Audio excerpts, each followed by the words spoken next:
want to thank everyone for being on this Zoom call today. My name is Bob Garashi, and I run an organization called New Jersey Community Development Corporation, based in the great city of Paterson. Our agency runs 3 school-based youth services programs in 3 area high schools.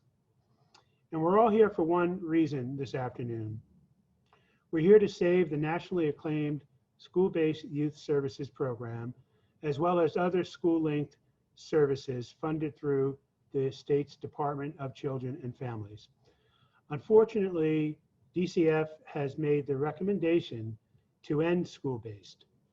The Commissioner of the Department of Children and Families, Commissioner Christine Beyer, is a dedicated child welfare professional, and she sincerely believes that the expansion of the children's system of care can take the place of the school-based youth services program. Well, while respecting the Commissioner's perspective, many thousands of people disagree with that assessment. And that's why we're here today. We're here to have a positive rally to talk about the incredible value of the school-based youth services program and the tremendous impact that it has had and will continue to have on countless lives. And I think that that's demonstrated perhaps most dramatically by the action that was taken by a counselor at Brick Memorial High School, Nick Spinola. Nick took the initiative just 10 days ago to put a survey or up on change.org, a petition on change.org. And as of 3:30 this afternoon, there were 34,417 people who signed that petition to save the school-based youth services program. So as we begin this virtual rally, I'd like to lay out just a few ground rules. First, everyone will be placed on mute, and we ask that you do not unmute yourselves. We have about 30 people who will be speaking, each for 2 minutes. And with some transition time, this event should last for no more than 90 minutes. For those of you who are speakers, please unmute yourself when called upon. And I'll repeat that. For those of you who are speakers, please unmute yourself when called upon. Now, as a speaker, you'll hear a bell sound at 1 minute and 45 seconds so that you'll know it's time to start wrapping up. And also, I'd like everyone to know that we are recording this rally so that we can share clips of it with legislators and others as part of our advocacy push. Today, we will hear from students, parents, staff, school superintendents, and quite encouragingly, from a number of our state legislators. All of us are resolved to work with our legislators and others to fully restore funding for the school-based youth services program and other school-linked services. And so, let's get this rally on the move. Our first speaker is someone whom I've had the pleasure of knowing for more than 30 years, and who was there at the creation, one of the original founders of the school-based youth services program, Ed Tettleman. Ed, the floor is yours. Muted?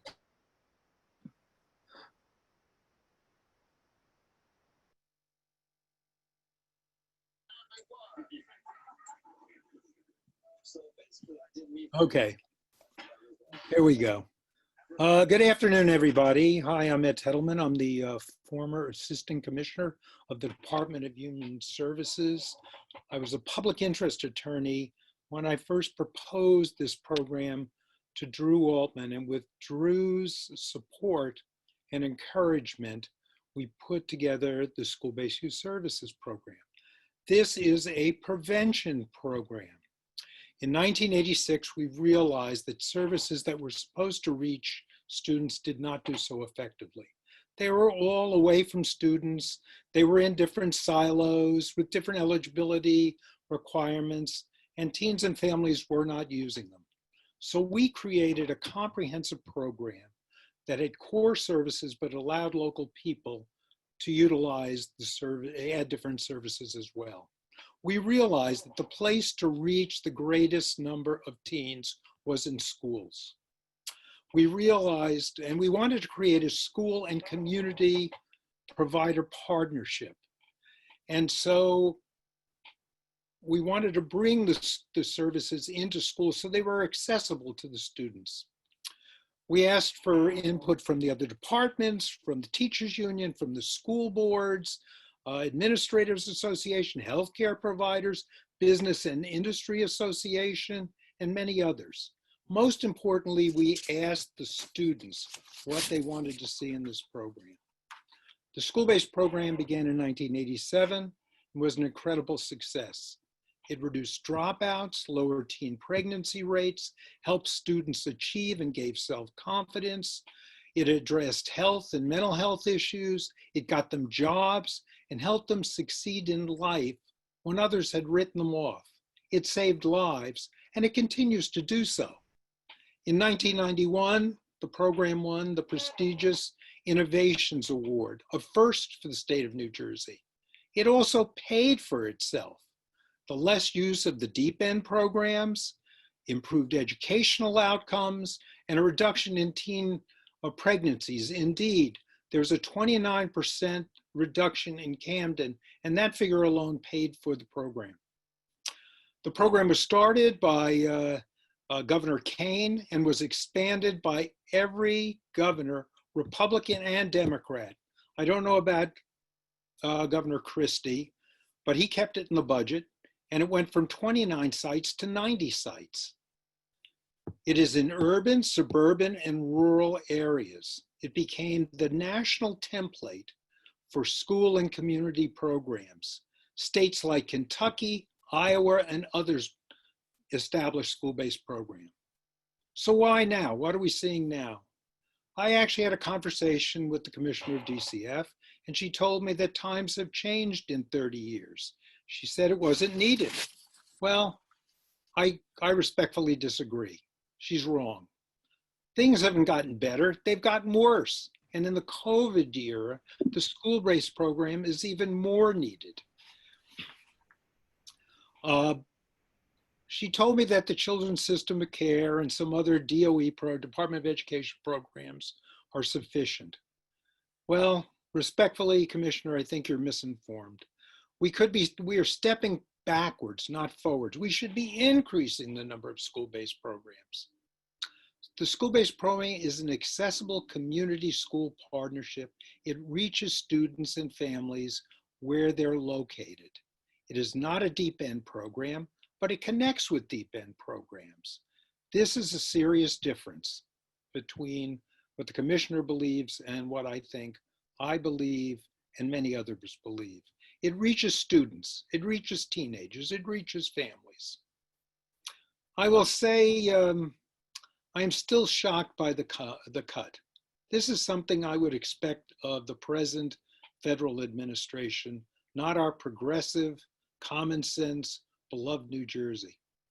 Governor Murphy, if you're listening or watching, please restore the school-based budget. Now I'm done talking because Bob's limited to 2 minutes, and you're going to hear the real reason now why we need the school-based program from the people who are actually on the ground using it. Thank you very much. Well, thank you, Ed. Thank you for having this wonderful idea 30 years ago and the fortitude to see it through and create it.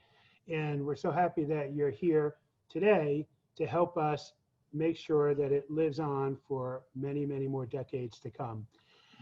And we've been fortunate to have some press coverage of what's going on, and we're going to show now a short video clip from News 12.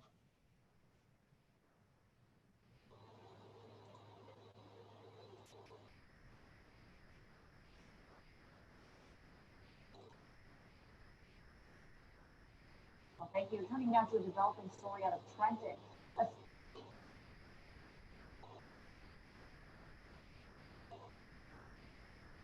state program meant to help students with mental health issues.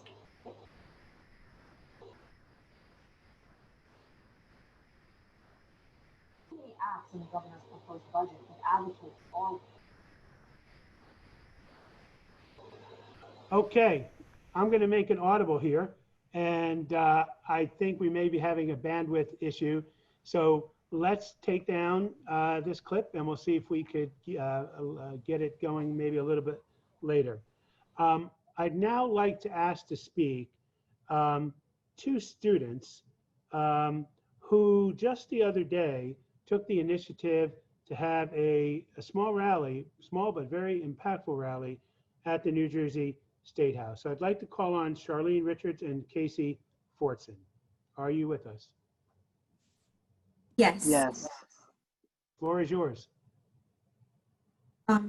Casey, would you like to go first? Or? Yeah, I can go first. So hi everyone, my name is Casey Forrest. I'm a senior at Trenton Central High School. And basically what school-based youth services did for me was they were gonna fully pay for me to go on a college tour. And, you know, more specifically, positive youth development, which is like a part of school-based youth services. They were going to just give me the exposure of visiting a college multiple college campuses actually, and fully sponsor me and a couple other students. And personally, I just thought this was an amazing experience. Well, I didn't get to go, but I thought it was going to be an amazing experience just because just being able to kind of go out there and see different universities that necessarily aren't, you know, typical of like an urban environment, especially because, you know, there's not a lot of us that are, you know, destined to make it, as the percentages say. They were going to give me this opportunity to, you know, explore higher education and really see what it's, you know, what it's like on a college campus. So, and I probably wouldn't have gotten that experience without them. So I just wanted to say, like, they are so important in providing that exposure for some people, including me, and just giving people that yearning to go to college and that exposure. So that's all I wanted to say about school-based youth services. Thank you, Casey. Charlene? Hi, everybody. My name is Charlene Richards. I'm a recent graduate of Trent Central High School. I am now enrolled in the George Washington University in DC, majoring in poli-sci. I just wanted to basically say that school-based youth services has helped me tremendously. It has helped me onto the pathway of success and, you know, receiving the support and mental, you know, services and resources that help me continue on my aspirations and pathway to success.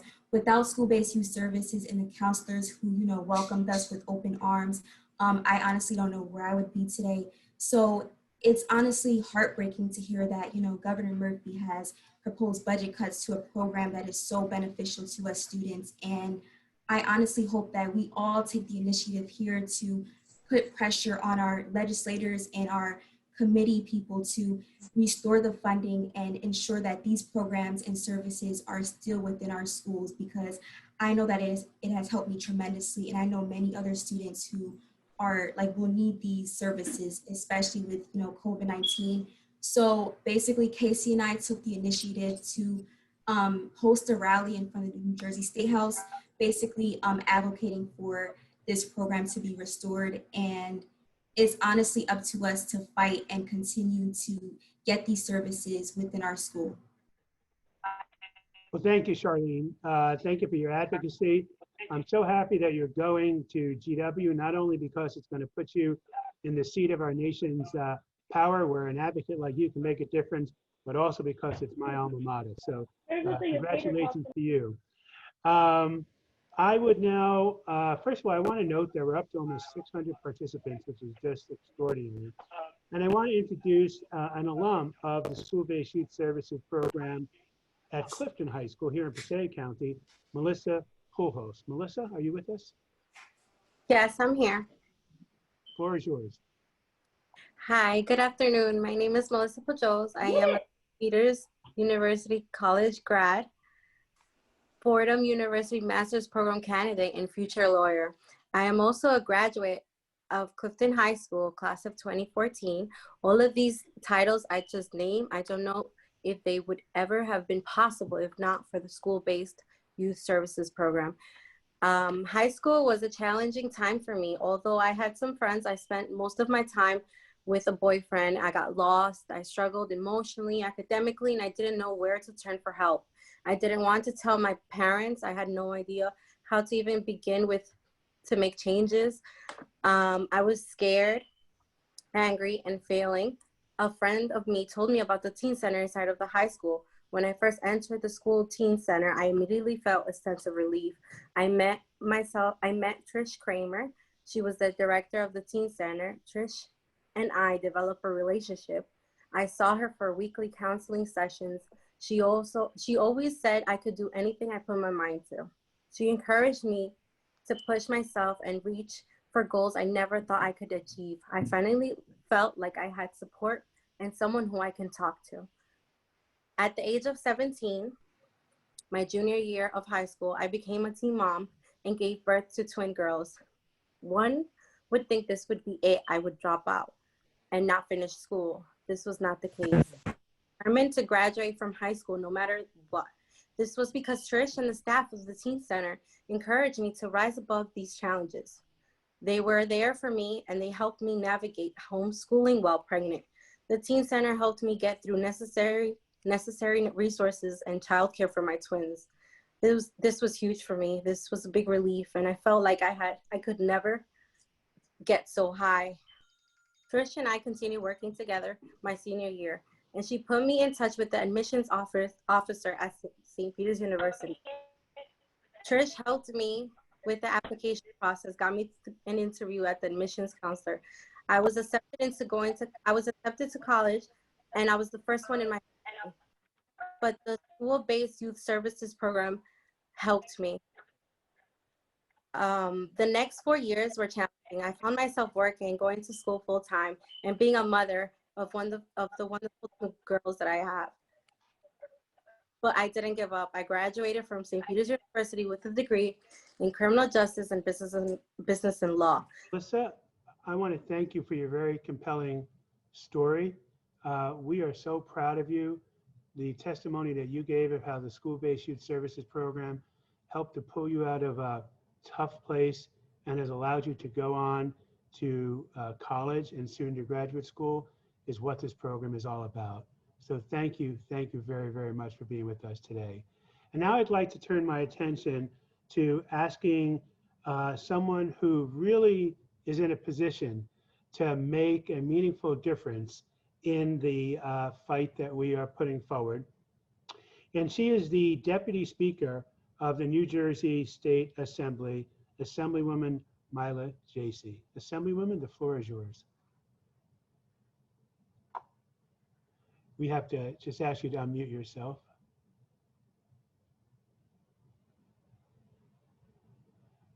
I think you're still muted.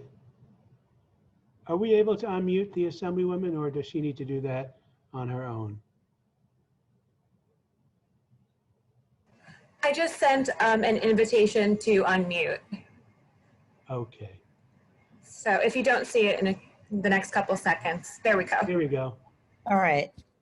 Thank you so much. Can you hear me? Yes. All right. I am going to yield most of my time to the students, if there are more students, and to others who want to speak to this. But I want to tell you two things. First of all, I want to congratulate Casey, Charlene, and Melissa. You are the face of the program. And I also want to tell you that this is very personal to me, because back in the late 70s, yes, I'm that old, I was on the board at Family Connections, and it wasn't called that then. It had a different name. And I have been involved with them ever since. I know the work that they do. Here in South Orange, Maplewood, and in Essex County, I am also very much aware of the zone at Orange Prep, the space at Orange High School, the den at Bloomfield High School, the loft at Columbia High School, and the hub at Maplewood Middle School. These are programs that are truly essential to the mental and emotional well-being of our students. I cannot imagine not having them in place. And so what I've done already, as soon as I heard about this, I was literally driving back from Trenton, and Karen Weiland, who runs the parenting center in South Orange Maplewood, called me. And we talked about this all the way home. And I said, okay, calm down. We are going to organize and we are going to make sure that the funding is there for us. So what we're able to do, I'm not going to bore you with all the details of how we operate in the legislature, but I will tell you that we are allowed to submit a total of 3 budget resolutions that support items in the budget that are not been funded. I have already submitted my resolution, my #1 resolution, which has more than 20 co-sponsors already. Governor Cody has already sponsored it in the Senate, and my partner, Don McCann, also made it his top priority. We have more than 20 co-sponsors, and every day we are calling legislative offices, especially those that have programs in their districts, to help us fight back. The emotional well-being of our students has never been more fragile. The emotional well-being of our families has never been more stressed.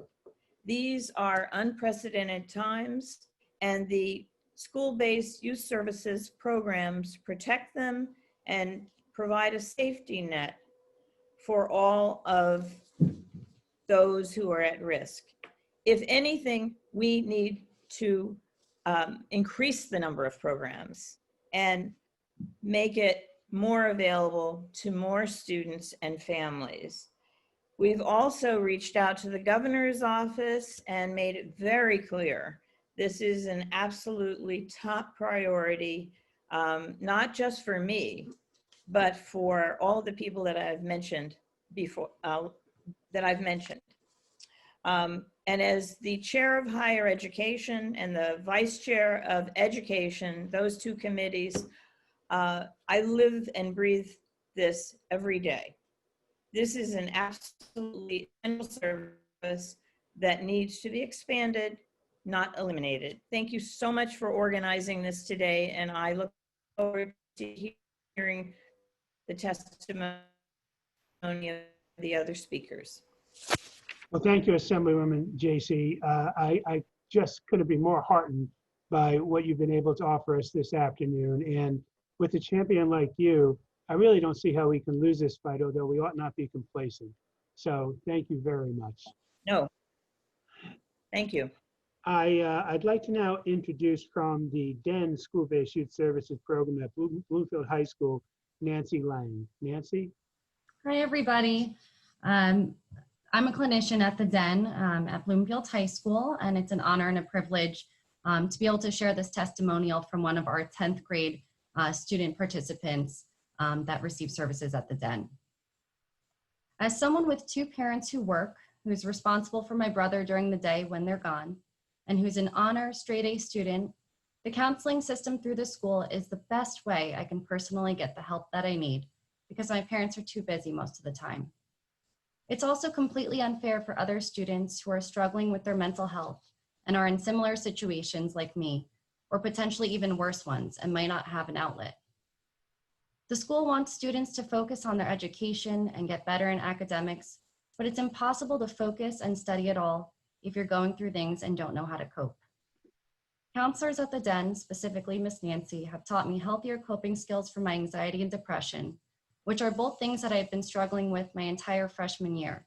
And I ended up lashing out on my friends, which caused a lot of problems with my relationships and also caused additional stress for myself and my family.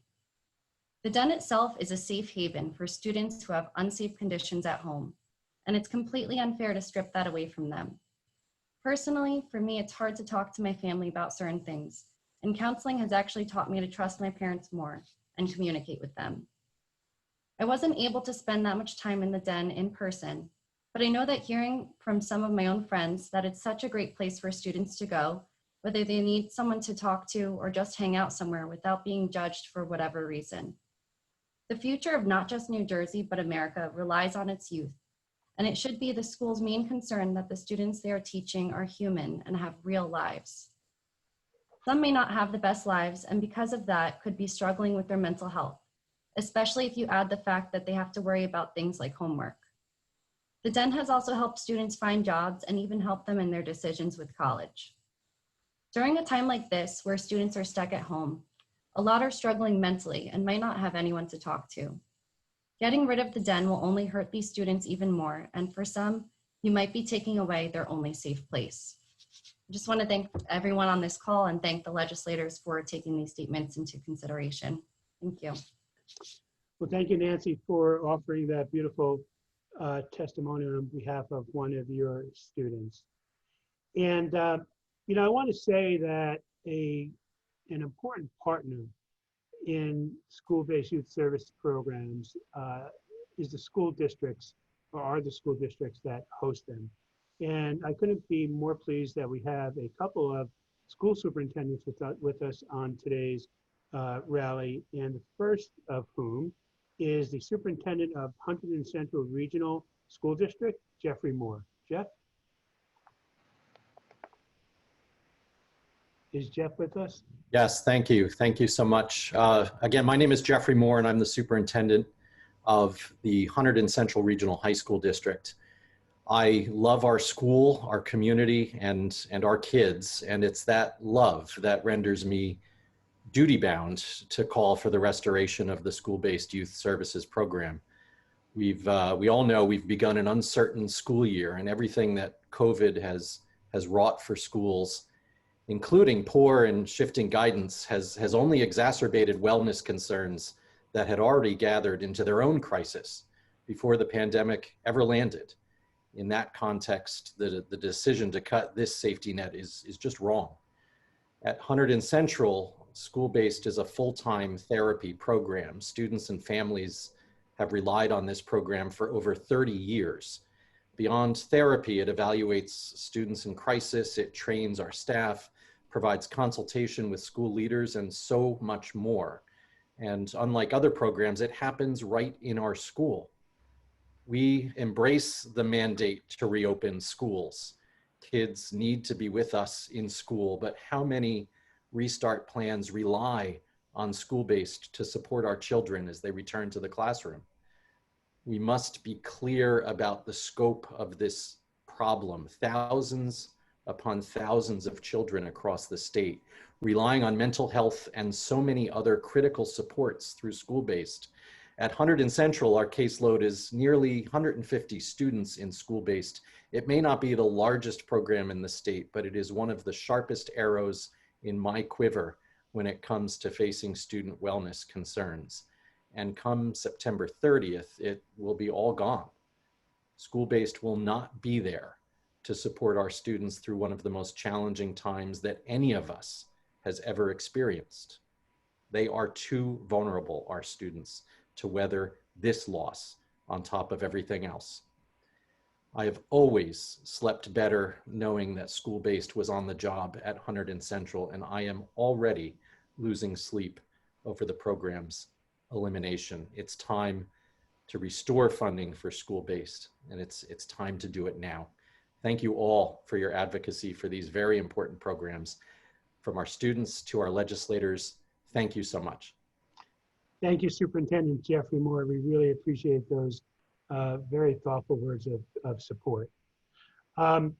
Another individual who is a champion of ours in this program in the legislature is Assemblywoman Yvonne Lopez. Is Assemblywoman Lopez with us? I am. I am. Okay, the floor is yours, Assemblywoman. Thank you. And Bob, thank you so much. And thank you to New Jersey Community Development Corporation for hosting today's rally on this very important issue. As a former— If I can just stop you for a second. If you want to turn your phone the other way, we probably get a better picture. There, perfect. Perfect. Oh, there? Okay. Okay, now we can see you straight on. Thank you. As a former nonprofit CEO that operated after-school programming, I am keenly aware of the benefits that are provided to youth in school-based program settings. In my district, the benefits of this program have been overwhelming, and over 10,000 students benefited from the leadership and personal development skills provided by this service. For cities like Perth Amboy, where students are economically and socially disadvantaged, programs like school-based youth services matter, and make a noticeable difference in the lives of participants. One thing is clear to me, our students need school-based programs now more than ever to deal with the stress that ongoing COVID-19 pandemic has created. Students right now are dealing with the challenges of remote learning. They're dealing with the challenges of unemployed caregivers and a generally unstable home life. For these kids, crisis is closer than ever, and it would be the school-based youth services program that provides guidance at the most critical moment. While I credit the DCF for their optimism that the New Jersey Comprehensive System of Care will ensure no student is left without help, I firmly believe there will be students left behind. I also know that there is no replacement for the personal and comprehensive approach utilized in the school-based youth services program. The elimination of this program means 90 sites across the state will no longer be able to help tens of thousands of students with their mental health and well-being. Organizing without action is a fruitless endeavor, and I'm happy to inform you, as my colleague, Assemblywoman JC, referenced earlier today as well, that we in the legislature, have submitted budget resolutions to fund this essential program. I remain committed to fighting for this essential program throughout the budget process, and I encourage you to please keep up the amazing work and the advocacy. Thank you. Well, thank you, Assemblywoman, for your strong support. I can't tell you how much it means to all of us. As you said, ultimately to tens of thousands of young people. So thank you. Thank you. I'd now like to turn to a recent graduate of Millville High School's LINK program, as well as a senior at that program, Christina Kelly and Camelia Avalez. Hello. Hi. I would like to take this time to talk with you guys about how school-based youth services has helped me. I was a frequent lunchroom. I didn't like the lunchroom, so when I couldn't go because I had no friends, so when I didn't want to go to the cafeteria, my school-based youth services program was open to me and allowed me to eat lunch with a lot of kids who I never would have thought to talk to before. But since then, I made so many friends throughout my school-based youth services. The counseling service was very helpful to myself and many other students at school. I needed a lot of counseling throughout the year, and my school-based youth service supplied that.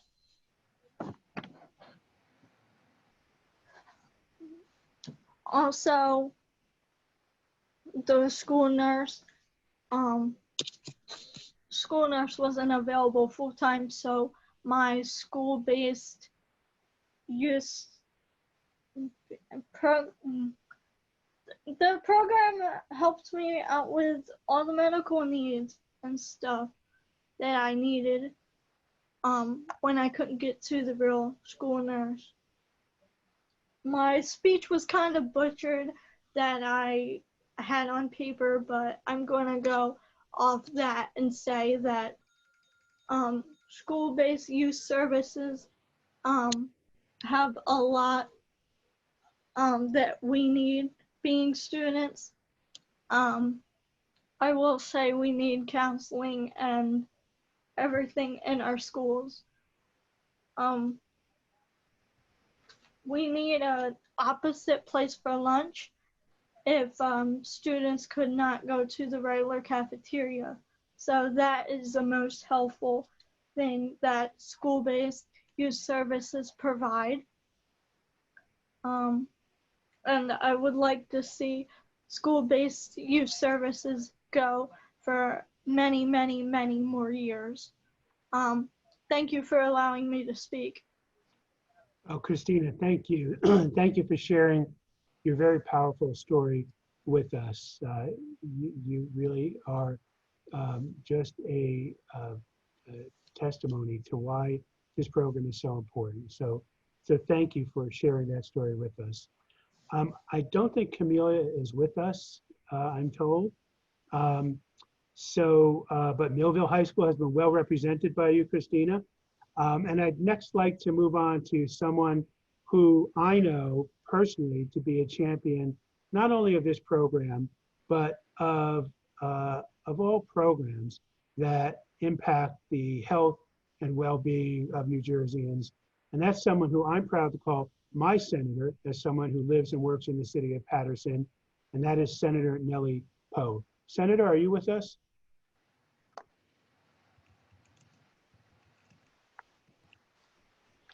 I did see Carol Quadrado on there, and Carol works as the senator's chief of staff. And so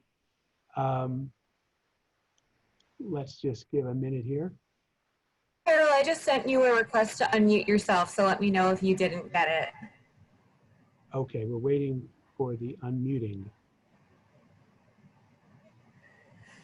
Right now in Paterson, there's only a low chance of rain.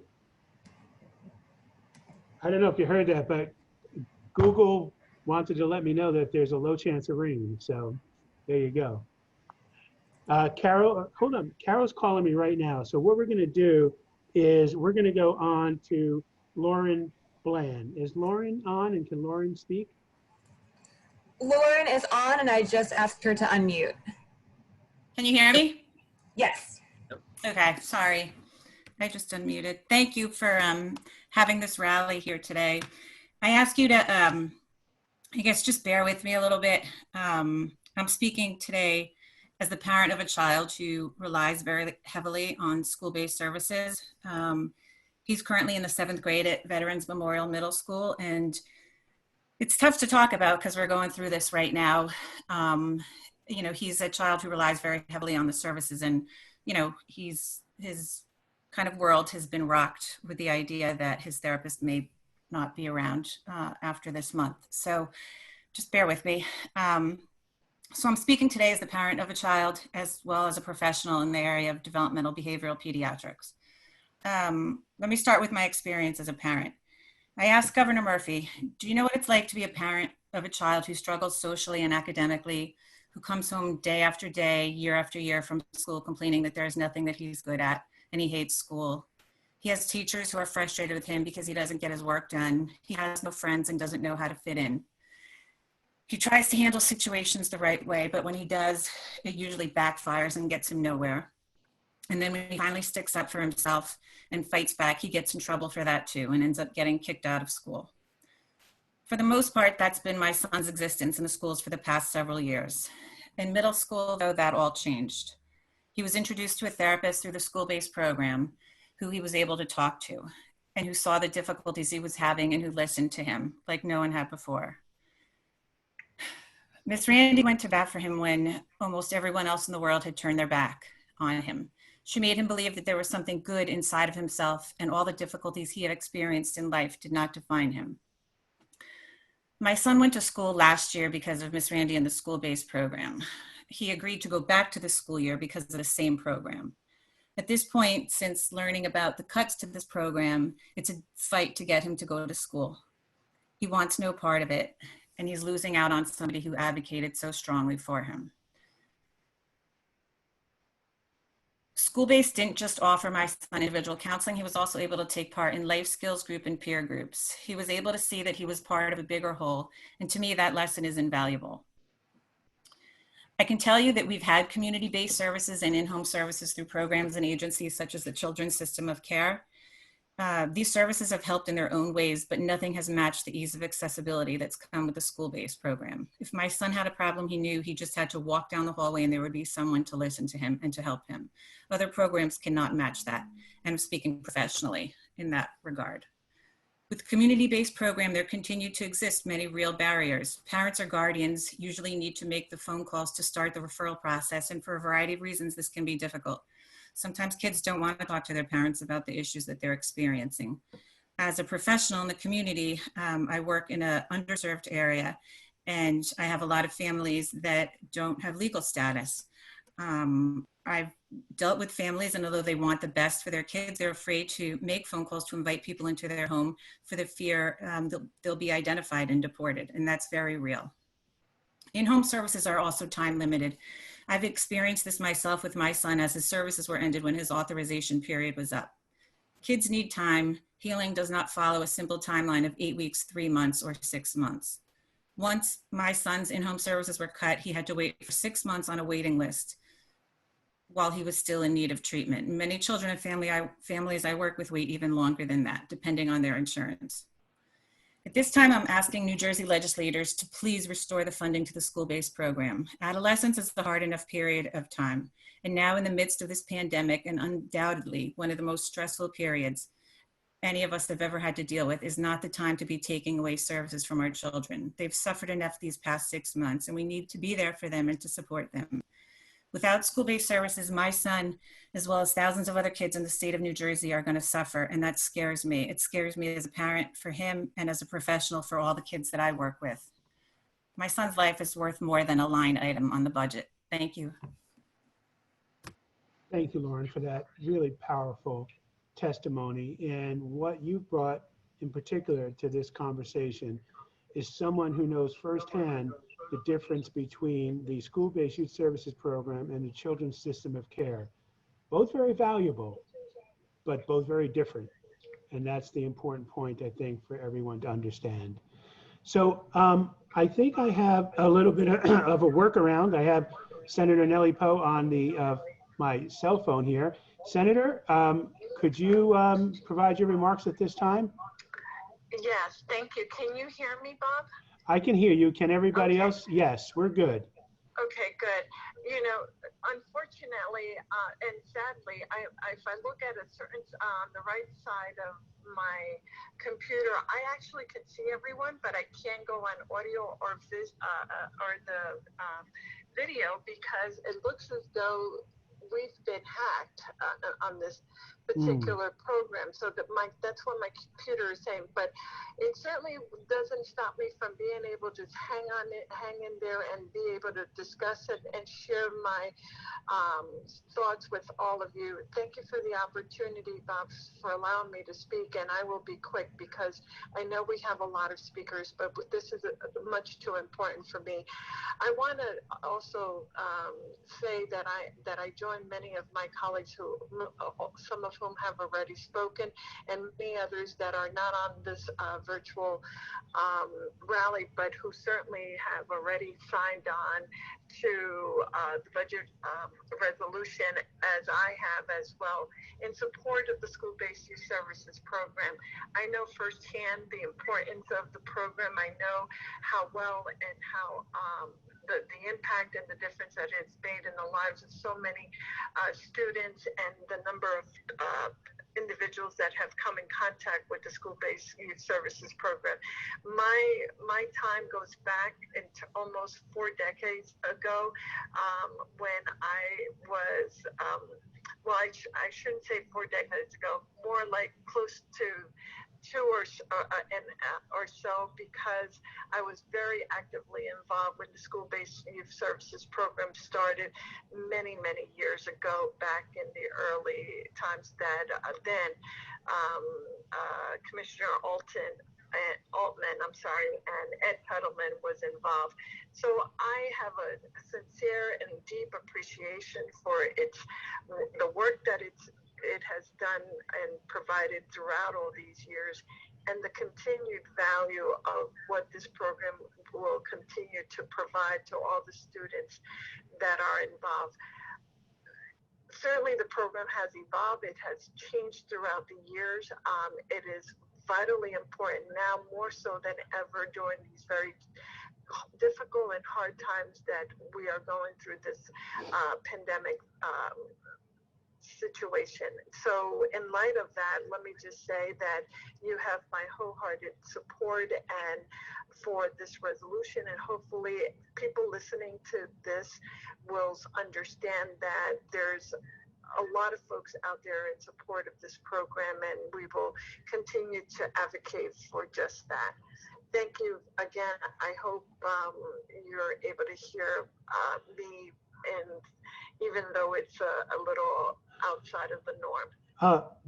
Thank you, Senator. I checked and everyone was able to hear you just fine. And I see Ed Tettleman clapping for you. So thank you for all you do for all of us, not only on this program, but everything else. Thank you, Senator. Thank you very much. Okay. Thank you. Bye-bye. Okay. All right, our next speaker, I'm told, is a former student at the Ewing school-based program and is currently a professor at Temple University and an expert in race relations. Wow, Dr. Ashley Stewart. So this is actually a pre-recorded remark, so I have it up on my screen. So we're gonna try it. Okay, let's give it a try. Okay.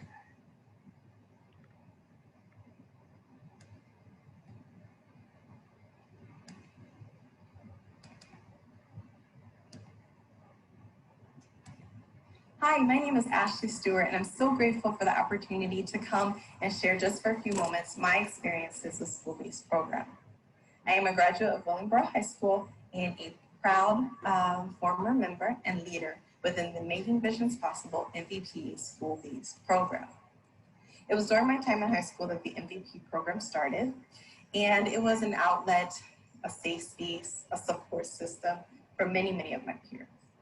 For me, it was the launching pad from leadership as a high school student in clubs and organizations to intentional community action and leadership that went far, far beyond my experiences at the high school. It was actually the connections that I made at the MVP program that linked me to pre-college programming offered by the school and by the state that started my 10-year academic journey. I earned an associate's degree from a local community college with the support of the NJ STARS program. I earned my bachelor's degree in psychology and then on to earn my master's in social work and my PhD, all from leading universities. It was the connections that I made at MVP that I stumbled into or found myself in my first job, which was in higher education and public policy right out of high school. Little did I know that that would spark my now career in dismantling barriers for racial and cultural equity. I now have the opportunity to think strategically about identity-based oppression and the way that that affects individuals and communities, creating more inclusive school systems, universities that provide more opportunity for us to increase our access to knowledge and be able to address some serious social justice issues within our society. It was the connections at the MVP program that led me to long-term mentorship, enabling me and inspiring me to continue to return back to the schools and to the community to make sure that I pour into and am actively involved with the new wave of leadership of ambitious, fervent students. School-based programs not only address equity issues, which is absolutely essential in itself, but it also inspires new wave leadership and is a part of our schooling system that we cannot compromise on. I hope that the decision to remove funds from school-based programs will not only be reversed, but when possible, additional funds be funneled into them. They are a critical part of our schooling system and absolutely a contributing factor to my success in the current work that I do. Thank you so much for your time. Thank you. That was wonderful. Wow. And what going through the school-based program can lead to. So thank you very much, Dr. Stewart. Next, we have someone I also have the good fortune of knowing well, who's a champion for all the things that we believe in, and particularly for mental health. And that is the Assemblywoman from the 35th Legislative District, Assemblywoman Shavonda Sumter. Assemblywoman, are you with us? I am with you. Can you hear me okay? Yes. Great, great. Thank you for inviting me to this rally, Bob, and to the speakers before me, Christina, Lauren, Dr. Ashley. You are the epitome of why we fight for these services. I'm 20 years in the business of taking care of folks who are mentally ill, behavioral health challenges, from children through adult golden years. There's no greater time than during this pandemic, where we need to make sure that access to these critical services are available for our students.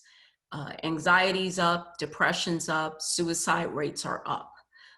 And I can tell you, for me, when we're fighting a COVID-19, an invisible disease that's impacting and ravishing lives in New Jersey, that there's no greater time than for us to make sure that access to mental health support services, school-based youth programs are available, even if we're working virtually. What I will say is that people have power. We've seen this more today than ever before. Every dollar is precious, and I acknowledge that.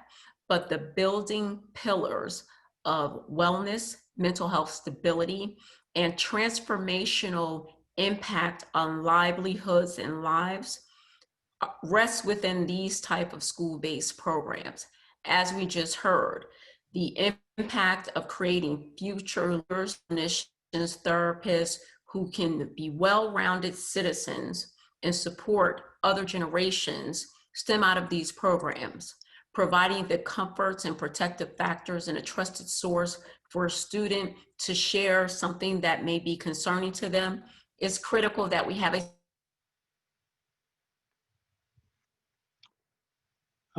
Assemblywoman, you have frozen. So why don't we come back to the Assemblywoman? We seem to have a technical glitch there. And we will go on to a student from Sussex County Technical Institute, Stella Steigers. Stella? Here, hold on. Hello. Hi. Can you hear me? Yours. Yep. Okay. Okay.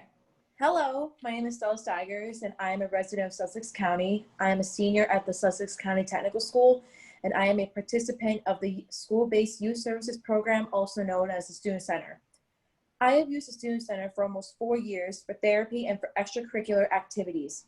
The reason why I wanted to have a therapist at the beginning of my sophomore year was because one of the most influential, amazing, and inspiring people passed away in my life.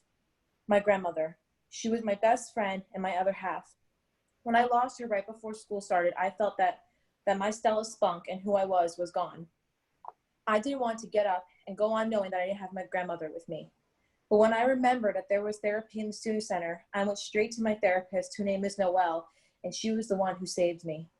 I knew within 2 weeks of my grandmother's death that I needed to do some soul searching and to work with a therapist. I cannot stress enough for where I would be without the Student Center. Without them, I would not be the strong-willed, kind-hearted, and passionate Stella I am today. Just the fact that I could see a professional therapist for free and during school hours is amazing. Especially during quarantine, they have helped me remind myself that we are going to get through this and that there is a light at the end of the tunnel. Without a Student Center, there would be no safe place for the youth to go to. Where will kids go after school when they are not able to go home and they have troubles of family life? Where will kids go to get free accessible food, psychiatric help, free optical clinics, and empowering programs to boost the self-esteem and confidence in many students? Another thing that the Student Center has done for me was that they lit a flame in me to do something good for my school. I started a program called the Girls Empowerment Program to help many women at my school to have access to free, clean menstrual hygiene products while they are on their periods. 9% of the kids at my school are on food stamps, and when you're on food stamps, it is impossible to buy toiletries. Without their programs and without mine, many kids would be suffering. Through what they have done, they have opened my eyes and have shown me the reality of what these kids in my school go through, and have taught me that everyone goes through a struggle.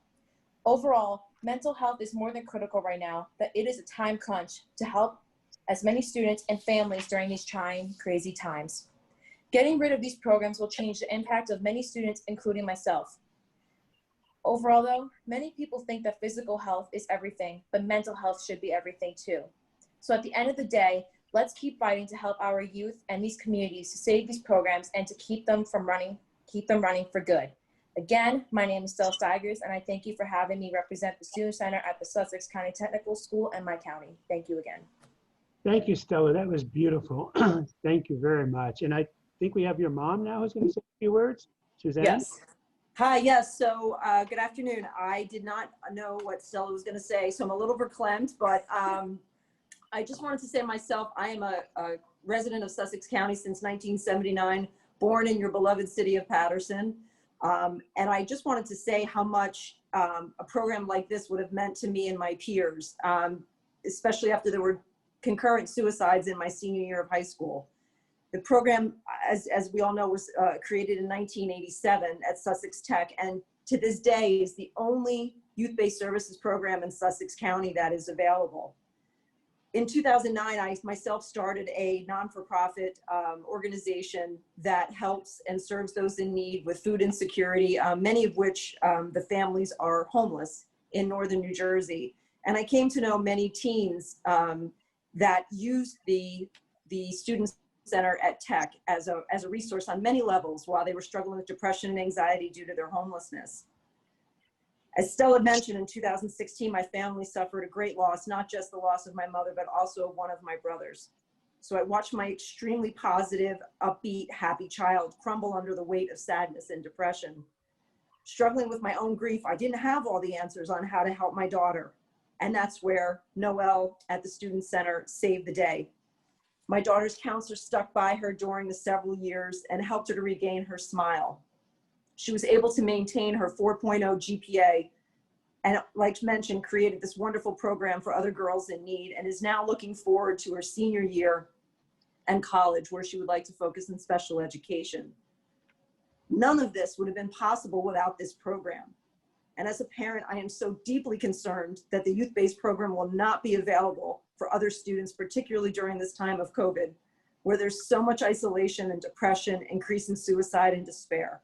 I implore our legislators to completely fund this important program. Thank you. Thank you. That was just wonderful and very, very heartfelt. So I appreciate that. I want to let you know that Assemblywoman Sumter sent her regrets. She lost her connection from home, but obviously we got, I think, a good chunk of what she was saying, and she is a champion. I'm going to just deviate from the schedule a little bit because I see one of our state senators with us, and this particular state senator brings a very, very important perspective to what we're trying to do here, because I think all of the legislators that we've heard from up until this point have been members of the Democratic Party, and this legislator is a member of the Republican Party, demonstrating the true bipartisan nature of the fight that we are leading. And with that, I'd like to introduce Senator Anthony Bucco. Senator? Thank you, Bob. I'm honored to be here today. My computer looks like it's giving me a little trouble. Can you hear me? We can hear you. Yep, hear you Okay. fine. I'm honored to be here today to support you and to support everyone on the phone.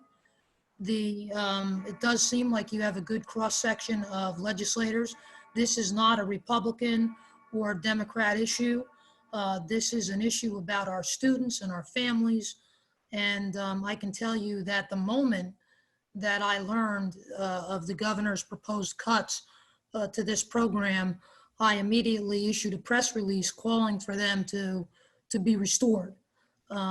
These programs support mental health services and programs, addiction programs and prevention, a whole host of programs that right now, suicide prevention programs that our students desperately need now more than ever with the situation that we're in COVID and the isolation that many of our young family members have gone through are having a major impact. And it's more important than ever that these funds be provided and these services be offered to them to keep everyone healthy and safe. And I, for one, am a big supporter and will be one of the legislators joining my other colleagues who've been on this call so far to get this funding reinstated. Because it's also not this funding, but I also learned that the municipal alliances are also slated to be cut as well. Those are other important programs. When you're going through a situation like we've been going through for the last 6 months, sometimes people look like they have to turn to other sources to be able to maintain themselves. And And we certainly don't want our young adults and teenagers turning to drugs and alcohol to help get through this crisis. So these programs are important. They're important, as we've heard from not only other legislators, from the parents and students that have availed themselves of these programs. So I'm honored to be here today and willing to fight to make sure that these programs get restored. And I do predict, based on who I've seen so far and heard so far, that this will be a bipartisan effort and we'll get this through. Well, thank you, Senator. Thank you for taking the time. Thank you for bringing us those thoughtful words from Morris County, I think. Yes, yes. But most importantly, for making it clear, as you said, that this is neither a Democratic nor a Republican issue. This is about our youth. And so thank you very much for being with us. Thank you. I'd now next like to introduce another superintendent of schools, this one who I have the privilege of knowing personally, and she's terrific, the superintendent of the Passaic Valley High School District, Dr. Joanne Cardillo. Hi, Joanne. Hi, how are you? Okay. I'm so glad to be here today. It warms my heart to hear the students speak of their experiences with regard to these programs that are run through the school-based services. Today, I want to talk a little bit about the Teen Center here at Passaic Valley Regional High School, but I also want to share that I've been in this county for 40 years as an educator and know very well how valuable the teen centers are to our urban schools as well as suburban schools. And when I first came to Passaic Valley and realized that I had a teen center here, I was over the moon, because I thought to myself, oh my God, a great place for me to start to advocate for some of the things that I feel are necessary for our kids and get to know people. So I'm just going to say that each teen center or each school-based service program is unique in its own right. It takes on the personality of the needs of students, which is very different than a lot of other programs that are funded. It's a great equalizer. Students are encouraged to meet other students, especially in high schools that perhaps they don't associate with, based on socioeconomics, based on athletics, based on the activities that they do. The Teen Center is a place where everybody feels welcome. And for us here at Passaic Valley, when I heard that it was a possibility that we would be losing the Teen Center, it was just so, it really took my breath away, because I just know how valuable it is to our kids. It's a preventative program, like was said. The goals and objectives that are set for our students here are all part of the fabric of what they develop month for month and put out there for our kids. We have a lot of students here who are going to be first in the family at Passaic Valley to go to college and post-secondary experiences. And they help our guidance counselors and fill in the gaps with the college prep work and college visits. So I just want to share that I'm highly encouraged by the support that's being given to this rally today, but we cannot be complacent about this. If this situation continues and this is a loss for schools, it will be a big hit. So I'm asking that everyone really come together. I've made some phone calls myself. I don't usually do that because it's important for me to try and solve problems on my own. But I think the time has come for us to really come together and make sure that these programs are preserved. Thank you, Bob, so much for allowing me to speak and to be part of this important group. Well, thank you, Dr. Cardillo. I know how committed you are to education in general and to the school-based youth service initiative. So thank you for taking the time to be with us.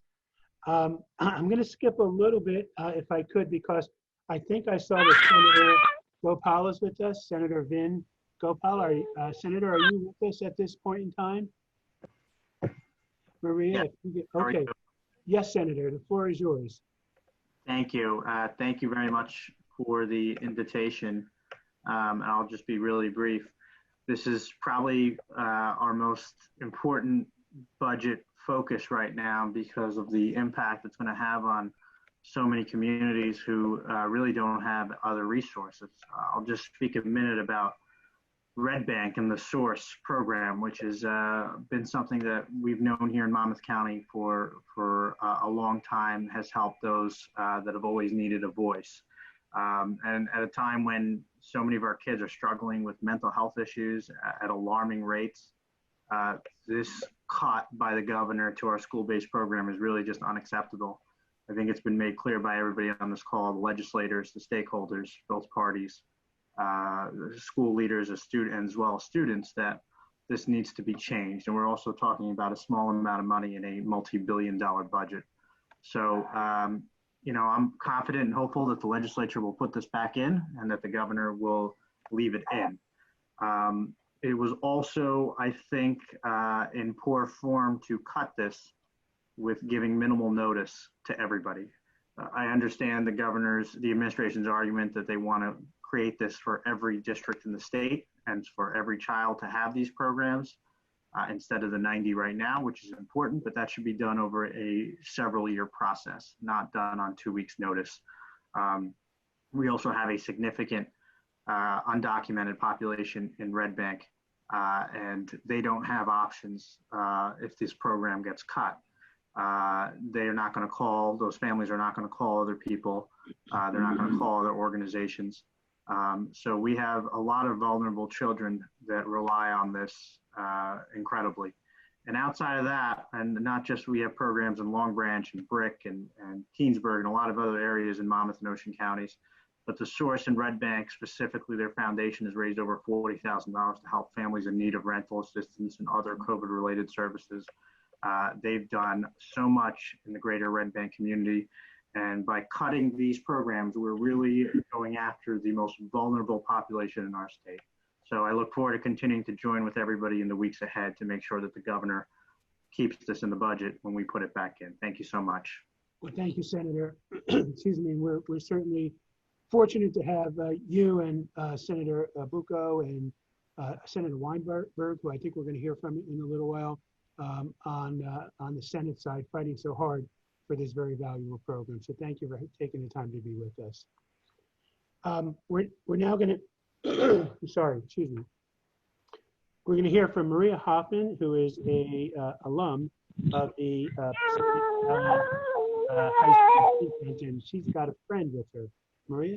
Hi, sorry, I'm working, but I really wanted to be here to support the Teen Center.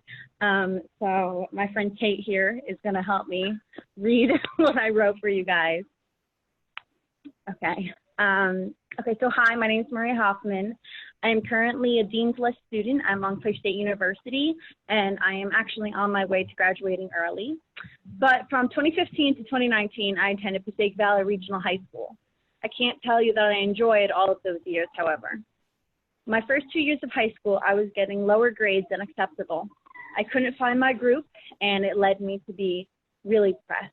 My heart just wasn't in it. When I discovered the Teen Center and their services, this all changed. Not only did they assist me with getting better grades, they helped my mental health as well. They made me realize that it wasn't my education holding me back from achieving greatness. It was me. It's okay. I know, I'm sad too that they're trying to take it away. I held the power, but I just needed help unleashing that confidence. Fast forward to my senior year, it was a busy and tough year. Applying to colleges is more difficult than it seems.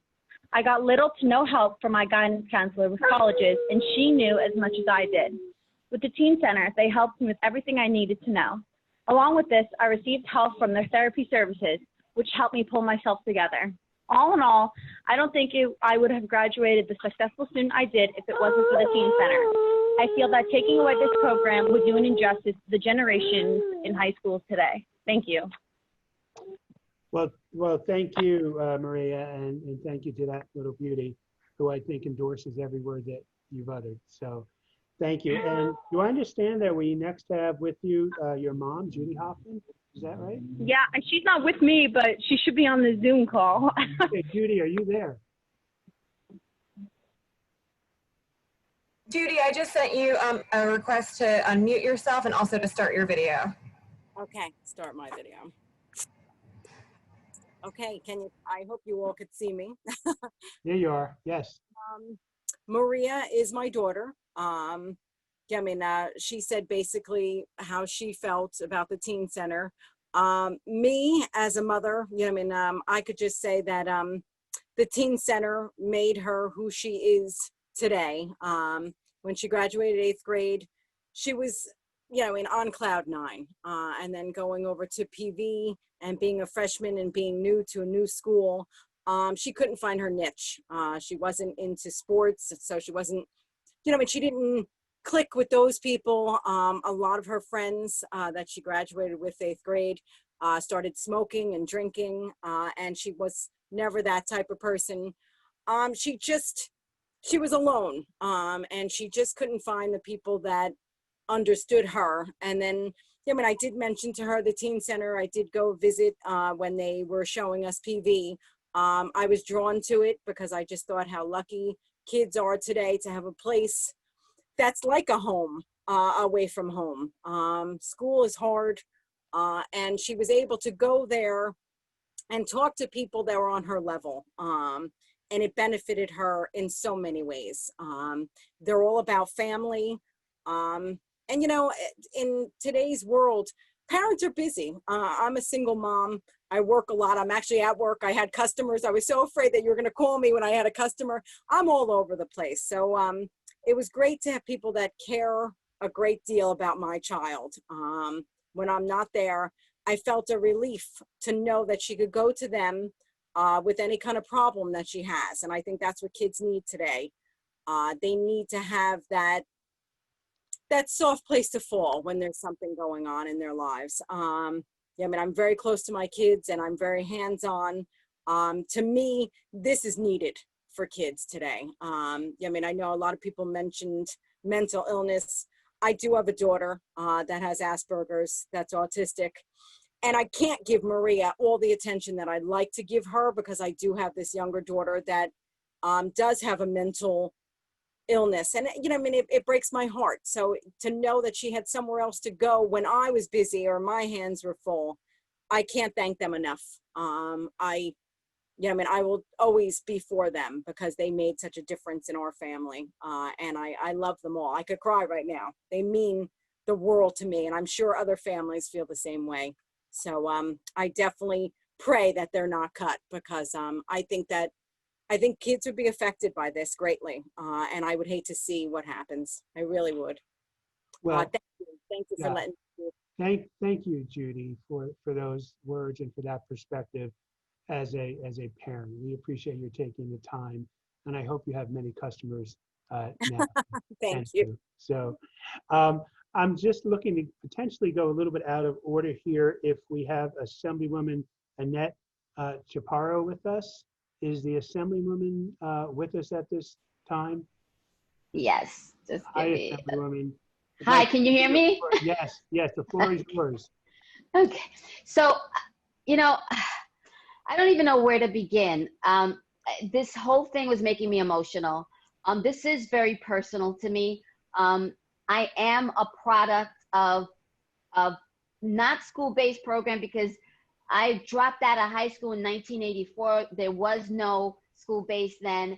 And okay, let me take a deep breath. I grew up in the housing authority. I am a sibling of 6. We were struggling.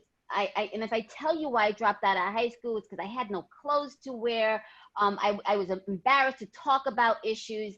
There's so many things. And I heard so many people talk about their struggles and what this program means to them. And I wish that I had a program like this. And not to take away from the teachers that kind of created this program on their own, right? Because we didn't have those resources then, but there were so many teachers that really helped me tremendously, regardless of the fact that I dropped out of high school. And I got to tell you, the first thing my guidance counselor said to me, "What are you going to do? Go get pregnant?" And I had an attitude, said, "No, I'm not going to go do that." And that's exactly what I did. I had no guidance. And there are so many different levels of anxiety and stress factors in children's lives, especially teens. And you don't need to have be labeled with mental issues. We all have mental issues, if you really think about it. Sometimes I wish you could just take that word out and think of something else, because everyone needs some guidance. And I represent Hoboken. I'm from Hoboken, and Hoboken is one of the schools also. And these are children that are like me. Everyone that's speaking, it's young Annette. And I get very emotional about this because I have to be passionate about fighting for the restoration of this. I already signed on to the resolution. We need more money. I've been saying we need more money, not less, and definitely not taking away the funding. There is no face or no group that we could talk about what school-based youth services can serve. There are so many different issues, so many different people. I wish we had more young men coming to talk, because those are even tougher. I'm a mother of 3 boys, so that's tough. They got to be cool. They don't want to talk about their feelings, all that stuff, and we need to reach out to them. When you start to openly discuss with kids and have that open door, whether they think they don't want to talk about it because they're not as bad as someone else, or they're just afraid to talk about it, you do open a door for communication, and they feel that comfort. And it's not that sometimes parents are busy, but it's not that they don't want to talk to their parents. Sometimes they just don't want to disappoint their parents. So they want to pretend like everything is okay. We have to reach each child, because a lost child is a lost adult. And we need to make sure that we give them the tools to help them. They need it. It's crucial. I'm trying not to be all over the place because this made me emotional. I would have never thought I would be an assemblywoman. I've been through so many struggles in my life, and I took the long road because I had really no guidance. So I was kind of winging it. And there are so many families out there that are making cuts and are trying to feed their children and clothe their children and make sure that they're not lost to violence in the streets, drugs, all kinds of stuff. That taking away this is, we just can't do it. It's just, no, we can't do it. We can't allow it. We need this in our schools. And I could talk about Hoboken and where I represent, but it's every section of the state. It's all of our children. We do need, this is very important. Teenagers are vulnerable, and they need someone that they can, especially when it takes a while for them to open up. So when they have someone that they can talk to, we're going to say we're going to shut the door, and who do they have now? This is so crucial. And I want to let you know that from the bottom of my heart, I will be fighting all the way, because if I didn't know what was my place as an assemblywoman, because I never thought I would be an assemblywoman, this is why. Because this is going back to where I came from, back to what I've struggled with, back to all the ups and downs. And this is crucial to our children. It is not about skin color. It's not about where they're from. Yes, we have the most vulnerable children part of this, but even, you have children in the most upscale homes that need services like this because they can't talk to anyone at home. So it's everywhere. I just wanted to really voice that and tell the kids that I'm with them 1,000%. I want to hug them all. I want to thank them all. And I am that girl. And one of my biggest regrets in life was not going forward in my education and getting my degree. And that is because there weren't services back then, like school-based services like you have, that will guide you to that and let you know that you can do it. And we need you. We really need you. And I'm there fighting 1,000%. And anything I need to do, if I got to knock on the governor's door, I'll knock on his door. So I'm there with you 1,000%. Keep it strong. And to all the kids and teachers, thank you. Big hug. Thank you so much. And thank you for allowing me to speak. Of course. Thank you, Assemblywoman. Wow. Thank you for your passion, for your caring. I think we all feel like we just made a new friend, right? So thank you very much. And because we did ask our legislators, or we're going to run a little long here, I hope everyone doesn't mind, that we would get them on before 5:30. I'd like to ask, is Assemblywoman Downey, Joanne Downey, on the Zoom right now? Assemblywoman Downey? Yes. Hi. Hi. Hello, everyone. It's a pleasure to meet you. It's great to see you all. Can you hear? Everyone can hear me fine? Yes. Okay, great. Well, first I want to say that everybody's moved me. I've been on this for a long period, like almost since the beginning, and listening to everybody, including, you know, my fellow assembly member, Annette Chaparro, and our, you know, state senators, and my state senator that I work with, who was Vin Gopal. And I was just very, very happy to hear, you know, some of the things I said, especially again, Assemblywoman Chaparro. I mean, I was very moved by that. And I think that's wonderful that she was able to share that with everyone and, you know, show that passion to everybody. She's always passionate though, she really is. I want to let you know that I'm the chair of the Human Services Committee in the Assembly. And so this is a really important subject for me generally to deal with mental health services as well, and substance abuse, all of those things. So that's why. And just so you know too, I have a master's in social work besides being an attorney. And I actually had gone for a period where I actually went into homes and provided therapy for children, families, and I did group therapy, and I provided all those services and tried to help families. And a lot of those were out of school-based programs a long time ago. And I just think that they are tremendously important. And I was so upset when I heard that they were going to cut this. A friend of mine who's a councilwoman in Red Bank told me about it on the very day. And I text the governor's office immediately. And I text the budget chair in the assembly, Eliana Pinter-Moran, and let her know, you know, let our speaker know, Craig Coughlin, that I was truly upset and concerned that this should not be cut. This is an important service. I also had a meeting with the DCF commissioner, Christine Norbert-Beyer, who was wonderful, but I didn't understand. I respect all they do over there, but I still didn't understand not fighting harder, thinking that the comprehensive services, the other services they had would replace this. I mean, the governor, and I think the governor's doing a great job, but his fiscal 2021 budget cuts, nearly $12 million from this program. I think it's 11.9 million is the exact number. Yes. And this is for the Office of Schooling Services within the Department of Children and Families. And among the nearly 100 programs that are funded, they include mental health counseling, employment counseling, substance abuse prevention, suicide prevention, pregnancy prevention, sexual assault prevention, all these things and other things that everyone has talked about here. And I was extremely, again, I was so proud of all these brave students speaking, as well as their parents, regarding these programs and what they've done. I think it's important to hear that, and I think it's important to feel supported in that. And you know, we have 91 school-based support programs that are in danger of being eliminated here, and ours in Senator Gopal talked about this one. This is the Source over in Red Bank at Red Bank Regional High School.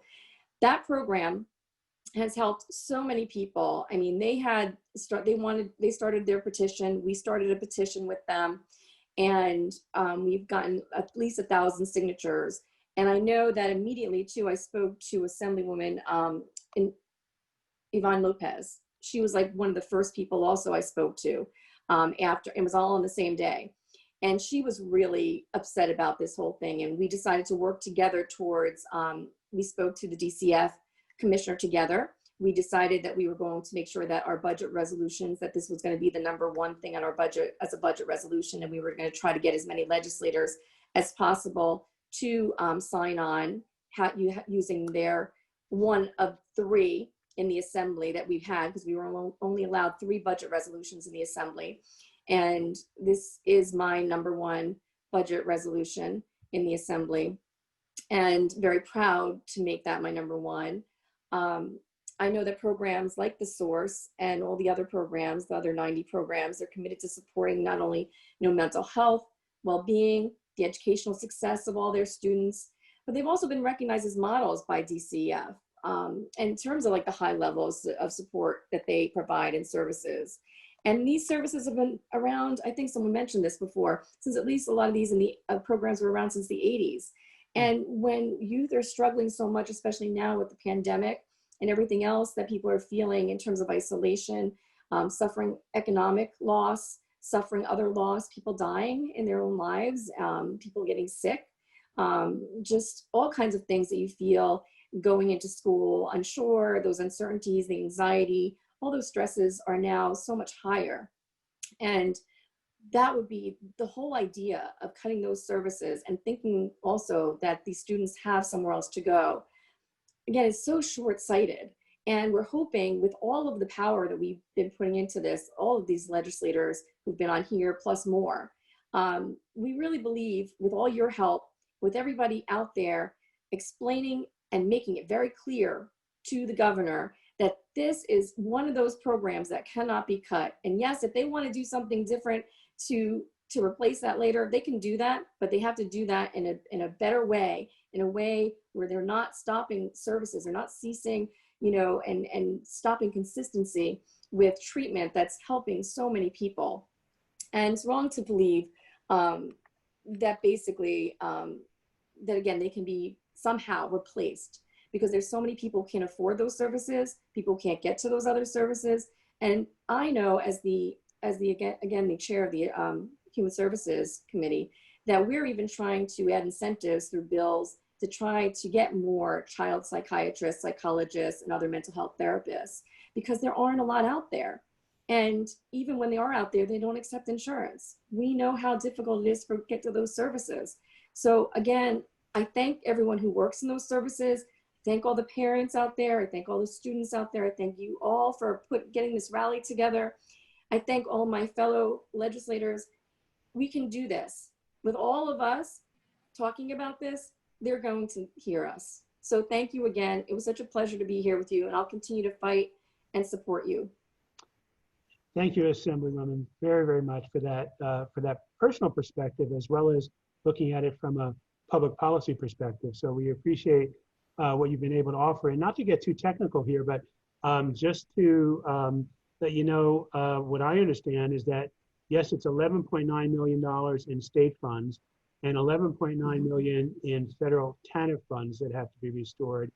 And we're looking not only for the restoration of the school-based youth services program, but several other ancillary schooling services that were cut as well. And some of them were mentioned before, and another one of them is called the family-friendly centers. And so we hope that it can be restored in its entirety. And I've heard some people say, well, maybe what we can do is provide, you know, 3/4 of the money, and maybe the providers can make it work.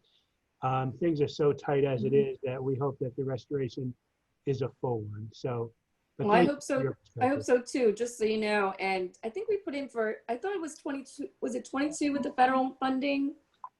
22 million? It's so for the 9-month period, it's 11.9 state and 11.9 federal. Okay. And then over, that's more like 15 and 15 annualized. But for the 9-month budget, it's 11.9 and 11.9. So. Well, we can always correct it and make sure we just talk about, we can make sure that it's, it states full funding. I'm sure that it states that anyway. That's what we were looking for. But like I said, we're behind you and we'll try to get that full funding. Well, thank you so much. And the only other legislator who we were hoping to hear from today, and I don't know if it's Senator Weinberg herself, but it may be her chief of staff. Do we have Shane? Is it Shane Mitchell? Do we have Shane with us? Yes. Yep. Shane, I just sent you a request to unmute. Okay. Can you hear me? Yes, Shane. Hey, well, thanks for inviting the senator to speak today. I'm sorry she can't be here herself, but she wanted me to read something from her on her behalf. Because like everyone here, I assume like everyone here, she was shocked, upset to see the governor's proposed budget with this line of funding zeroed. It's not even, I know we've been talking about this as a cut, but it's zero for the 9 months. Schooling Service Office and DCF has long provided critical funding to a number of vital programs. And like other people mentioned, dealing with childhood mental health, sexual assault prevention, child abuse prevention, pregnancy services, of course, some of the school-based youth programs we're all so proud of. Here in our district, we have the Forum in Teaneck, we have the Drop-In Center in Hackensack, and Zone in Englewood. I think those are the 3 school-based. Anywho, yeah, these are very important programs, and the center was around, I think, in the 80s for the genesis of this. So she's, you know, took this a little personally that's getting cut. Anywho, she knows she's not the only legislator that feels that way, and it's clear the number of legislators who've been on before. We are, as has been said, in the middle of our annual budget process. This is a top priority for the senator as well. So we're going to fight to restore these funds, and hook or by crook, we're going to try to make it happen. I think you can see the energy of the legislature is behind this. So we really just need to convince the governor. And certainly, this is a trying budget year, but there's no excuse to shortchange children, especially in such a trying year for them and for the rest of us. So thanks for letting me speak for a minute.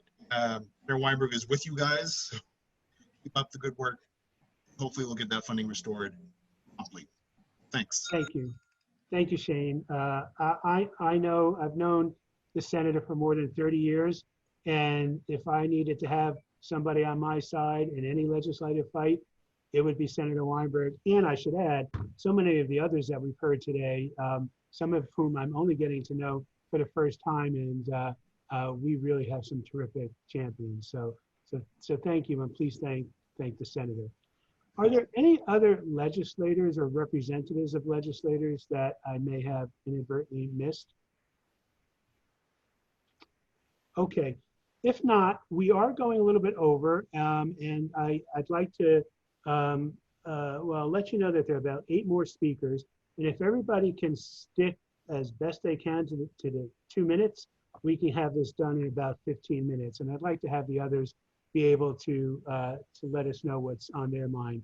Next would be Rob Chenoweth, who's a school resource officer from The Source in Red Bank. Rob, I think we lost Rob. We lost Rob, okay. But we have Elizabeth on, I believe. Elizabeth, who's a student at The Source. Hi, Elizabeth. That's me. Okay, I'll just get started. My name is Elizabeth Heineman, and I'm a part of the Red Bank Regional Class of 2020. Winter of my senior year, I was anonymously reported to The Source by a group of friends because they were worried about my health and well-being. At the time, I was struggling with my eating habits, and while I knew I had a problem, I was unwilling to pursue help for myself. When I was called on to The Source, a small part of me was actually extremely relieved because I had never been to The Source before, but I knew someone had heard me, and at The Source, someone would listen to me.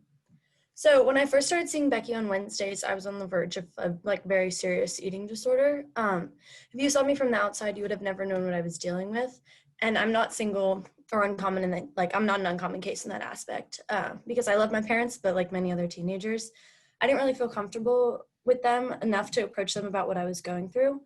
And the source provides a way for multitudes of teenagers like me who desperately need help, but don't have the money to receive it, have no idea where to start, or are too scared to tell anyone, which was the case for me. Having the source as a resource through my high school didn't mean I was sneaking around my parents, but that I was actually able to receive help on my own terms and at my own pace without the pressure of having other people watching me doing it, because it was a really difficult thing for me to be going through. Becky and the source gave me a safe place to express myself and everything I was feeling by simply saying, I'm here for you, I care about you, and I want to help you. Accepting the fact that I had a problem, and for all high school students, is almost impossible to do because we think we're invincible. And if I hadn't had the source the past school year, I probably wouldn't be healthy enough to be able to speak to you guys today. The second week of March, I planned to tell Becky that actually after weighing myself 5 times, 6 times a day, I went my first week without doing so. And to this day, I haven't weighed myself since, so it's been months.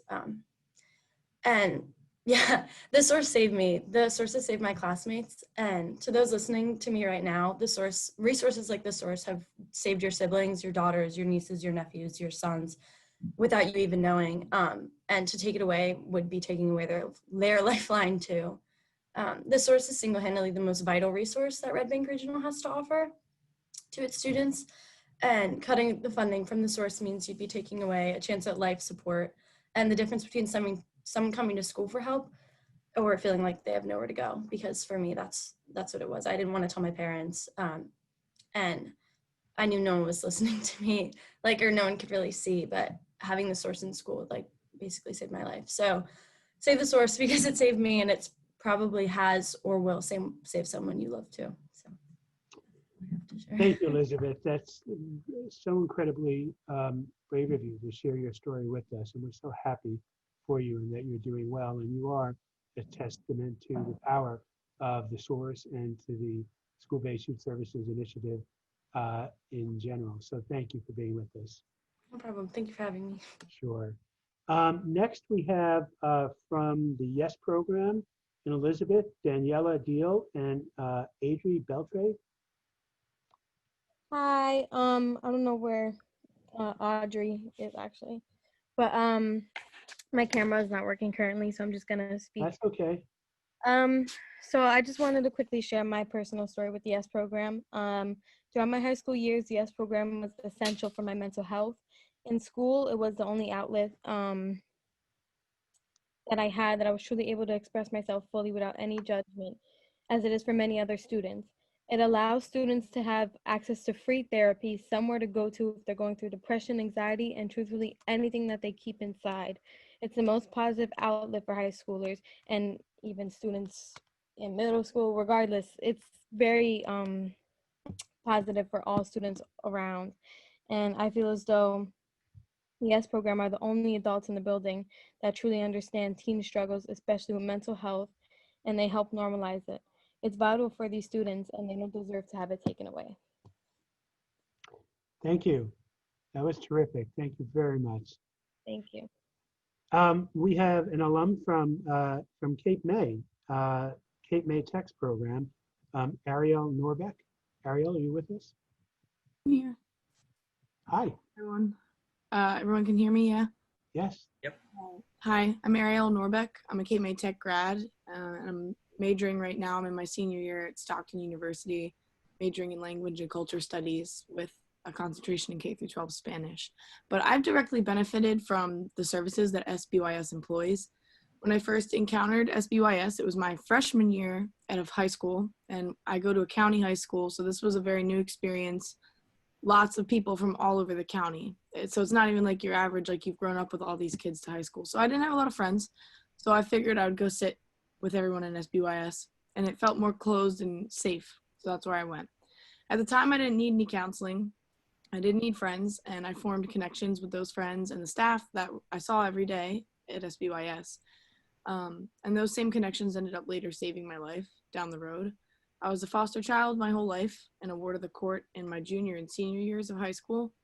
I was dangerously suicidal and bordering on developing drug addictions because of where I was living and what I was going through. And in-home counseling provided by DCP&P was not helpful for me because I always had either my guardian down my throat or the threat of being put into the homeless shelter, so I wouldn't tell them what's wrong. For example, I was getting ready for homecoming one day and DCP&P shows up and they're like, hey, everything's fine, right? And I go, yup. And little did they know I was getting beat 2 hours before. So in-home counseling is not really that effective for a lot of scenarios.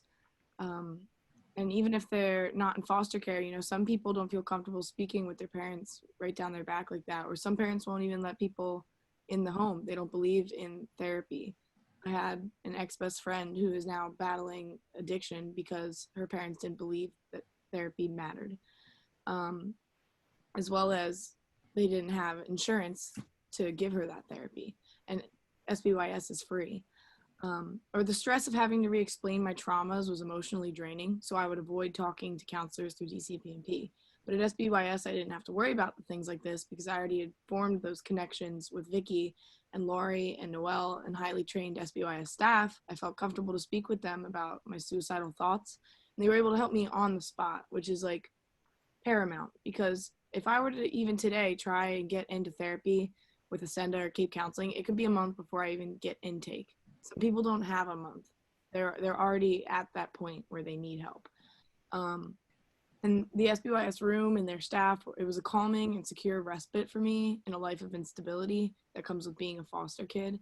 And I could visit that room any time of the day, as any of the staff will tell you I often did. And they had food there. Often when I was living in other arrangements, I would be hungry a lot because we didn't have food. So I could go to SBYS and they had what I need. They helped me to get my grades back on track, and they got me involved in my community and school extracurriculars like FFA and the volunteer club. And I ended up running for state office for New Jersey FFA. I served as the state reporter on the 2017-2018 executive board. So they really helped to turn my life around. And I'm not the only student with stories like this. I'm one of many.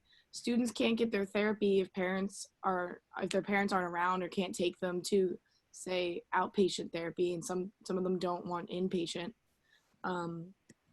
It's really an all too real reality for many American families, those who don't have insurance. But SBYS is free and it's extremely accessible. It's already in a setting where they see that every day. It saves countless lives across the state, and it's paramount that we do what is necessary to save students' mental health services, especially, like everyone has said prior to me, during COVID-19.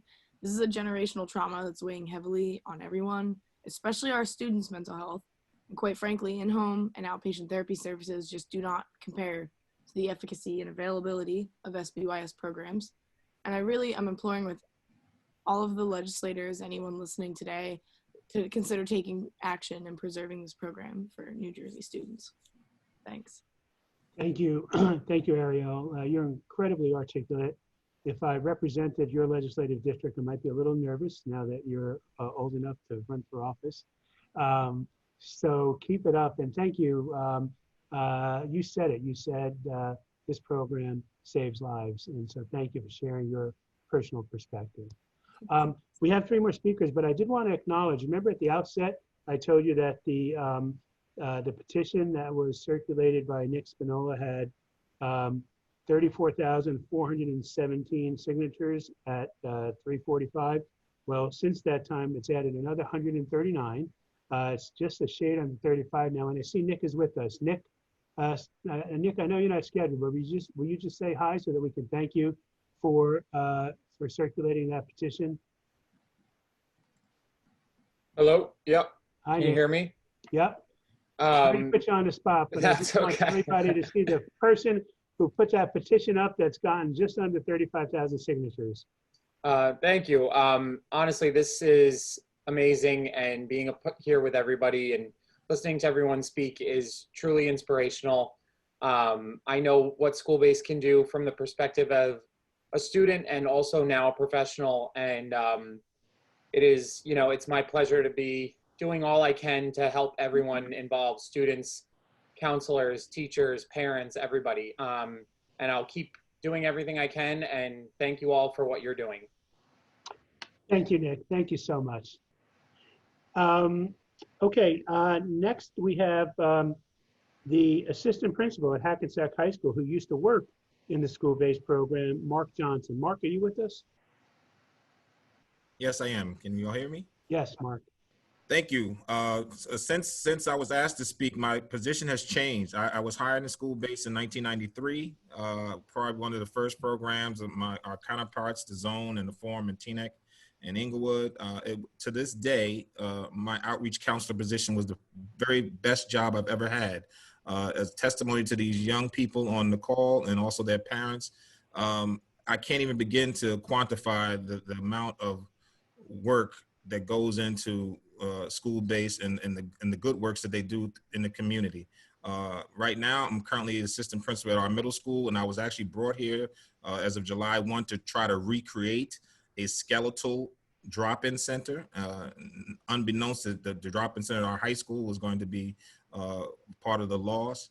I don't have to say what school-based does. I just will tell you personally, I spent 5 years as an outreach counselor. I had the good fortune actually to come back about 3 years ago to become the director of the school base. So I felt it was full circle for me as well from an administrative standpoint. Clearly at this point in our nation's history, and I always felt New Jersey was smart and still is smart. And I think the people on this call who have the power and the means to fight, I would implore you to please fight for our young people. It's literally just going to save lives. To this day, I have a letter from a young lady that I helped get out of depression, we'll say, and keep from committing suicide. She mailed me a letter and a bouquet of flowers 10 years after the fact. And I had saved them up until my current move. I have the letter still framed, but I had these dried flowers, and I had students come off as, Mr. Johnson, why are you keeping those flowers? And I would tell them the story, and it would just bring chills down their spine just from the work that was done. The partnerships that we formed in the community from Fairleigh Dickinson, our hospital, our advisory board, what I found is the people working school-based are special. The clinicians, the youth development specialists, the secretaries. It's a very powerful thing for young people to feel that they're not just heard, but you're listening to what they're saying. Any needs that need to be met in a school system that has a school-based youth service, I have 100% confidence that those people working there will make sure those needs are being met. That's the magic of working with young people. We don't invest in them now. We absolutely will going to pay later. And I think this amount of money is peanuts and pennies on the dollar compared to what's going to happen if we don't restore these cuts. So all I want to say as a current administrator, as a former director of school-based, as an outreach counselor, which is my first job, as the adults on this call, please, let's get out of our own way and do what's necessary. And I love what was said by the politicians on here. This is not a partisan issue. When young people are hurting, they could care less what your political stripe is, or whether you're black, white, gay, or straight. There's not a lot of males. I've had mentoring groups. I've run female groups. We have LGBTQ. We've had college tours. We had March for Our Lives. We have employment. We have anything we feed you, we clothe you. And Hackensack and Burncat. And I will say our community has been supportive of us. Our school system is very supportive. The political systems in the area have been supportive. But please, I implore you, as someone who's currently working in a middle school of 1,600 students, and we need a drop-in center, a school-based youth center here. And I think instead of cutting the 91 programs, they should be increasing them and doubling until they come up with a better plan. And let's continue to lead the nation as it relates to mental health and continue to save lives. And I thank you for giving me the opportunity to speak on behalf of the school-based youth service program. You're muted, Bob. I am muted, and thank you, Mark. What wonderful testimony you just provided. So thank you for being with us. Is Adri with us? You are. I'm sorry, Adri. I didn't think you were with us, but you are. So the floor is yours.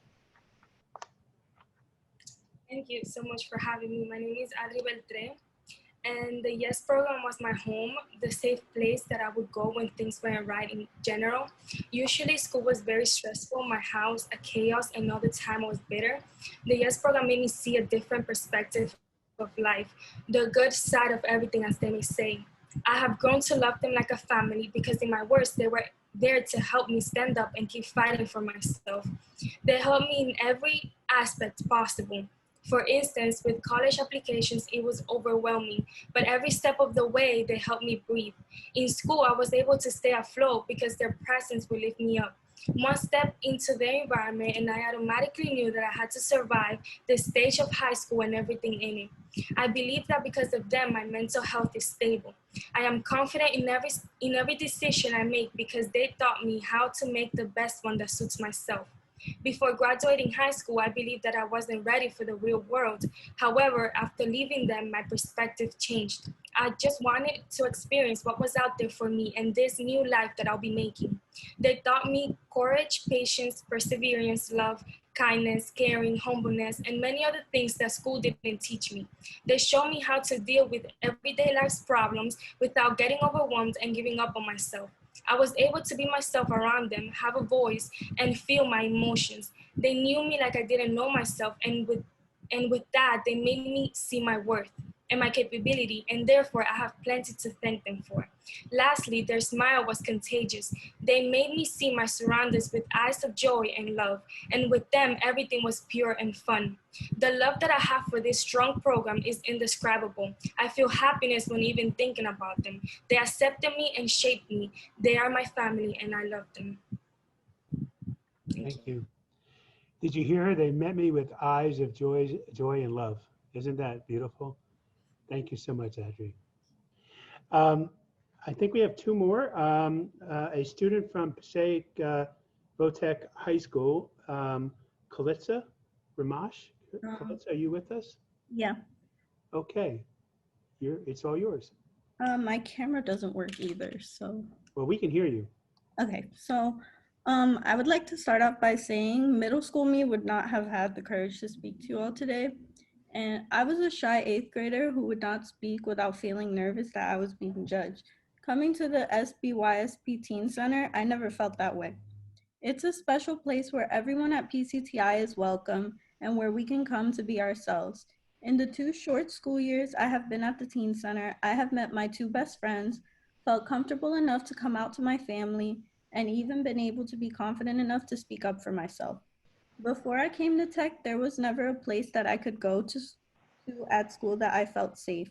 I was too shy to talk to anyone, and whenever I was upset, there was no one I could go to at school who I could talk to about how I'm feeling and really take the time to figure out why I felt this way.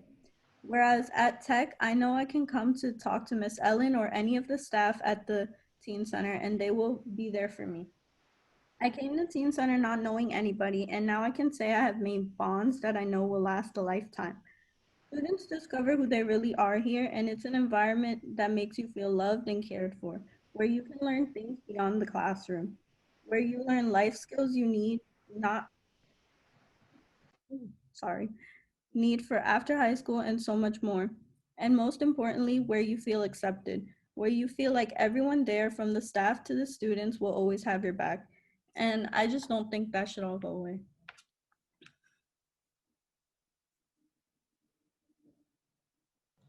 Thank you for sharing your story with us. Again, so powerful and such wonderful testament to this program.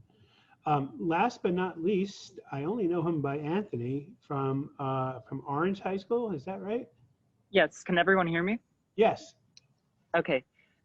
So hi, my name is Anthony. I am from the Space and the Zone programs at Orange High School. And I know that for me, the programs have been extremely helpful in a myriad of ways. I mean, from the counseling and therapy services, they've also offered a lot of guidance when it comes to tackling the community's unique set of issues. I know that my high school is a very polarizing and oftentimes hostile environment. And so the people at the Space and the Zone have definitely helped me work through some of the issues that I had with the administration at my school, who would oftentimes be negligent when it came to issues in regards to mental health. I know that for some time I was being followed home by a group of people that, again, I live in a very polarizing environment. So people at the Space and the Zone helped me deal with that in a unique way, something that a normal counselor wouldn't be able to do. So I think that keeping these programs intact is going to be very, very helpful for people like me who have to tackle a specific set of issues and in very like polarizing and unique communities. And I really think that these programs are important. Thank you, Anthony. Thank you very, very much. Well, we have gone through our entire list of speakers, and I hope that you are as motivated as I am, as pumped as I am, after having heard such wonderful, wonderful firsthand testimony about the value of the school-based youth services program and schooling program services in general. I think we are moving in the direction. I couldn't be more encouraged, particularly by having the number of legislators who joined us today on this, at least for me, first ever virtual rally. You know, we had ranging between, excuse me, 400 and 600 people at any time during these last almost 2 hours. And I just think that that's incredible. It shows the breadth of support that this program has all across our state. I want to thank all of our speakers, our legislators, our superintendents, students, parents, Ed Tettleman.